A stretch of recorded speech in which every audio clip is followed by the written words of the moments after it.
እኔ የምለው ቤተሰብ አሁን አዲስ የመጣ ስታይል መሆኑ ነው።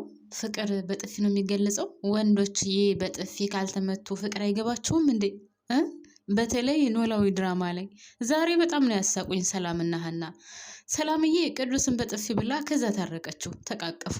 መጨረሻ ላይ ደግሞ ሀና እዝራን በጥፊ ብላ ከዛ በኋላ ፍቅራቸውን ተገላለጹ። እስከ ዛሬ ድረስ አፈቅርሃለሁ ብላ በአደባባይ ተናግራ የማታውቀው ሀና ዛሬ ግን በአደባባይ ወይም ሰው ባለበት እኔ አፈቅርሃለሁ ትወደኛለህ አትወደኝም ብላ በጥፊ መተዋለች። እሱም ትንሽ ጸጥ ካለ በኋላ ሰው ባለበት መናገር ትንሽ ተሸማቆ፣ ነገር ግን መጨረሻ ላይ እንዴት ብዬ አንቺን እጠላለሁ ብሎ ተቃቅፈዋል። ያው መተቃቀፋቸው በነገራችን ላይ በጣም ደስ ብሎኛል።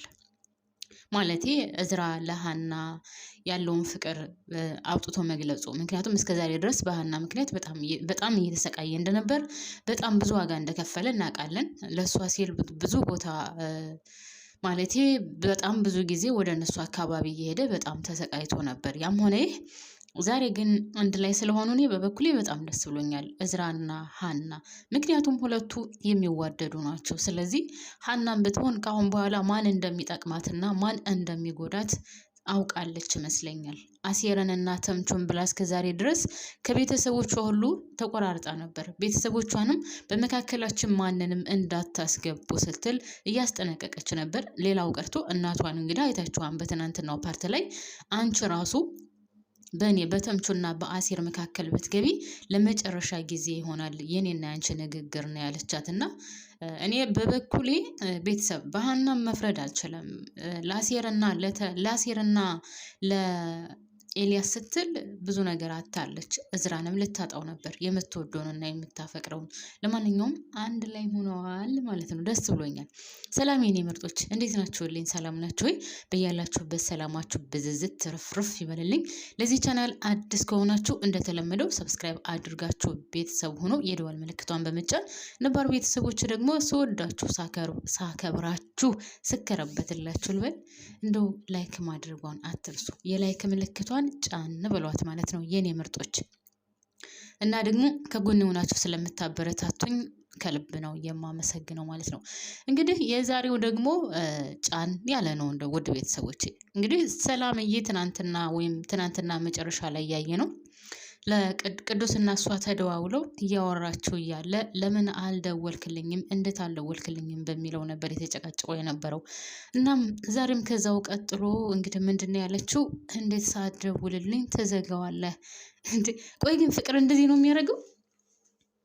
ራሷ ዘግታበት ከዛ ቁጭ ብላ ትጠብቃለች። ለምን አይደውልልኝም? አሰቃየችው እኮ ቅዱስ። ወይ ፍቅር እንደው ዝም ብላ እንደ ቀልድ ነገር ገብታበት ቤተሰብ ተሰቃየች እኮ። ከማትላቀቀው ፍቅር ውስጥ ገብታ ቁጭ አላለችም? አይ ሰላምዬ፣ ለማንኛውም ተመችተውኛል ሁለቱም አንድ ላይ መሆናቸው። እንደው ቅዱስ ለሰላም ይገባታል ወይ ካላችሁኝ፣ እኔ ቅዱስ ለሰላም ይሆናል ብዬ አንድም ቀን አስቤው አላውቅም። ያው ሰላምን እንደምታውቋት በጣም መራጭና በጣም ላይክ ራሷን ከፍ አድርጋ መታይ ሴት ስለነበረች ከቅዱስ ጋር ትወድቃለች በፍቅር ብዬ አንድም ቀን አስቤው አላውቅም ነበር። ነገር ግን በቃ ማለቴ በቅዱስ ፍቅር ወድቃለች ማለት ነው። እሱ አፍቅረዋለች፣ እሱም በጣም ነው የሚወዳት። በዚህ መካከል ግን ማን እንዳሳዘነኝ ታውቃላችሁ ቤተሰብ? ጽዮን ለእህቷ ስትል ከምትወደውና ከምታፈቅረው ውጭ ሆናለች ማለት ነው። እንዳለችው እሷ ራሷ ጽዮን ወይ ከዝራ ከብሩ አልሆነች ወይ ደግሞ ከቅዱስ ከፍቅሩ አልሆነች። አያችሁ፣ በማይመለከተንና በማይሆን ነገር ገብተን የምንወደውንና የምናፈቅረውን ወይም ደግሞ ለኛ የሚሆነንን ሰው እናጣለን ማለት ነው። እዚህ ላይ የሚያስተምረን ማለቴ አሁን የእህቷን እንትን ብቻ ይዛ የእህቷን ምክር ይዛ የእህቷን መንገድ ጠብቃ የሄደች ወይ ከብሩ አልሆነች ወይ ደግሞ ከምትወደው ሳይሆን እሷ አሁን ነው የወደደችው። በፊት እንኳን ትወደዋለች ብዬ አላስብም።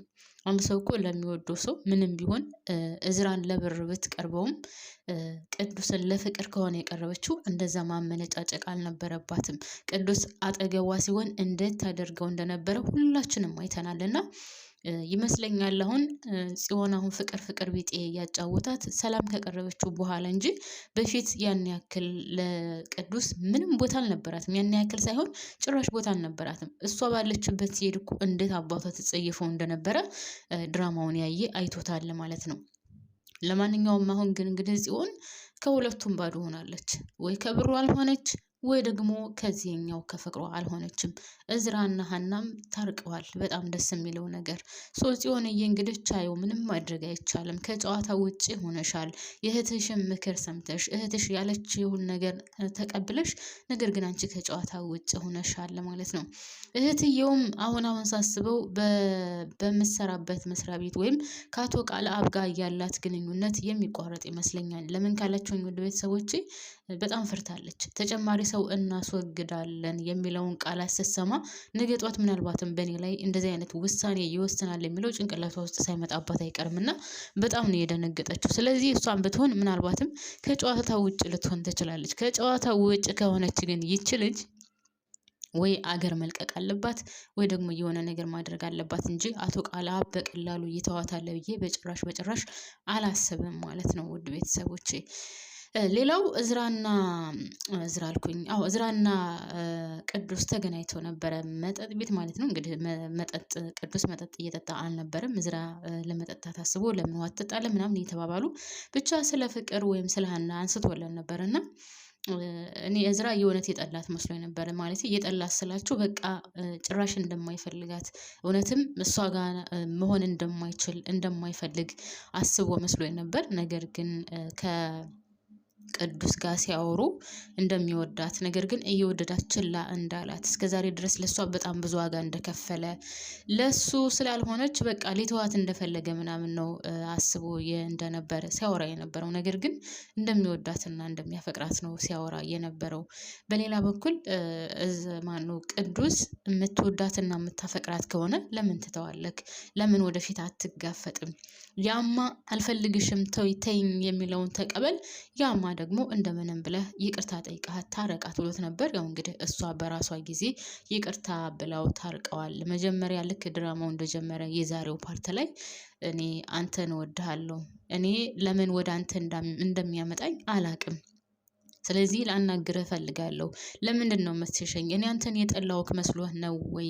ምን ያክልስ እንደምወድህ ታውቃለህ አይደል ወይ? ለምንድን ነው እንደዚህ የምትሆነው ስትለው እዝራ አልፈልግም፣ ካሁን በኋላ አጠገቤ እንዳይሽ ጭራሽ አልፈልግም ነው ብሏት የነበረው። እና እንግዲህ ያው በዛ ተላልፈው ነበር። በጣም ጨንቋትና በጣም ከሚገባው በላይ ደግሞ ተናዳ ያው ቤቷ መታ ተኝታ ነበር። የሆነችውን ነገር ደግሞ ምን ሆና ነው ብሎ ምናሴ ጠይቋን ነበር። እሷም ያው እዝራን እንደምታፈቅረውና እሱ አልፈልግሽም እንዳላት ስትነግረው ምናሴ ምንድን ነው ብሏት የነበረው ያለፍሽውን ነገር ወደ ኋላ ትመለሽበት፣ በቃ ተይው፣ አልፈልግህም እስካልሽው ድረስ መተው አለብሽ፣ ያለበለዚያ ደግሞ እንደዚህ የሆንሽ መቀጠል የለብሽም ሲላት እሷ ምንድነው ያለችው? እዝራ እኮ በጣም እየተጎዳ ነው፣ በጣም ተሰብሯል፣ እንደዛ ሆኖ ማየት ደግሞ አልፈልግም፣ ሲቀጥል ደግሞ እኔ በጣም ነው የምወደው እና በጣም ነው የማፈቅረው፣ ስለዚህ እሱን አጥቼ መኖር አልችልም ነበረ ለምናሴ ያለችው። ምናሴ ግን የመከራት አልፈሽ የሄድሽውን ነገር ወደኋላ አትመለሽበት ነው። እና በነገራችን ላይ አሁን እዚህ ድራማ ላይ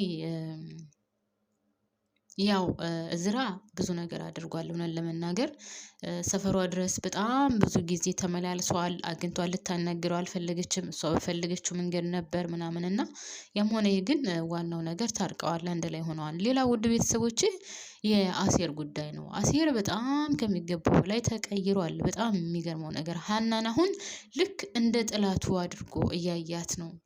ሀና ግን እነሱን በዛ ቦታ አይደለም እያየቻቸው ያለችው። እኔ የገረመኝ ነገር ምን እንደው ታውቃላችሁ ቤተሰብ፣ አንድ ሰው ካልወደደና ካላፈቀረ እንዴት ብሎ ነው ከዛ ሰው ጋር መኖር የሚችለው? ለምሳሌ አሴር አሁን ሀና አትወደውም አታፈቅረውም ማለት በፍቅር ግን እንደ ሰውኛ ወይም አብሮ እንደኖሩ እንደ ጓደኛ ግን ትወደዋለች፣ ታዝነለታለች። ለነሱ ብላ ከቤተሰቦቿ ሁሉ እየተጣላች ያለች ልጅ ናት። ግን በፍቅር ዙሪያ ከመጣችሁ እሱን አታፈቅረውም። እንደዛ ለሱ ካልሆነች ተብሎ ታዲያ አሴርስ እንደዛ ለምን ይናገራታል? በጣም ነው የተቀየረው አሴር እና ተምቹ በጣም ተቀይረዋል። ሀናን አሁን ላይክ እንደ ራስ ወዳድና ስለሚፈጠረው ነገር ኃላፊነት መውሰድ እንደማትፈልግ አድርገው ነው እየሳሏት ያሉት እና በጣም ጨካኝና ክፉ እንደሆነች አድርገው ነው እየሳሏት ያሉት እና ሀና ግን እንደዛ አይደለችም። ወደ ጎን ይሄን አሁን እነሱ የሚሉትን ወደ ጎን ትተነው ሀናን ካያችሁ ውድ ቤተሰቦቼ ሀና ከቤተሰቦቿ ጋር እንኳን እንግዲህ ከምናሴም በሉት ከሀናም ከሰላምዬም በሉት ከአባቷ ከአቶ መስፍንም ሆነ ከወይዘሮ ሜላት ማንም ሰው በአሴርና በተምቹ መካከል እንዲገባባት አትፈልግም። ተምቹ ራሱ ለእናቱ አስረግጦ ምንድነው ሲላት የነበረው እናቴ አርፈሽ ተቀመጪ፣ ሀና በአሴርና በተምቹ መካከል ማንም እንዲገባባት አትፈልግም። አንቺ ሀናን እንድናጣት ካልፈለግሽ አርፈሽ ብትቀመጭ ነው የሚሻልሽ። ያለበለዚያ ግን እንደዚህ የምታደርጊ ከሆነ ሀናን እናጣታለን፣ ሀናን አናገኛትም፣ የኛ ሆና አናገኛትም ነበር ያላት። ወይዘሮ ሜላትም እንደዚህ ሲላት ምናሴ ምን እያልክ ነው አንተ? ድሮውንም አይገባህም። እኔ እኮ እናት ነኝ ነው ያለችው። አዎ እናትም ብትሆኚ ግን አርፈሽ ብትቀመጭ ነው የሚሻልሽ። ያለበለዚያ ሀናን እናጣታለን። አሁንም ድጋሚ የምልሽ ሀናን እናጣታለን። ስለዚህ በመካከላቸው በጭራሽ አርፈሽ ተቀመጪ አትግቢ ነው ያላት እና እውነቱን ነው። እና ሀና ይህን ያክል ነው ለነሱ ዋጋ እየከፈለች አለችው። ግን አሁን አዙረው እነሱን ካልወደደችና እነሱን ካላፈቀረች ተብሎ እንደዚህ መወቀስ አለበት ብዬ አላስብም። ቤተሰብ እናንተስ ምን ትላላችሁ? እስኪ አካፍለን ሀሳባችሁ።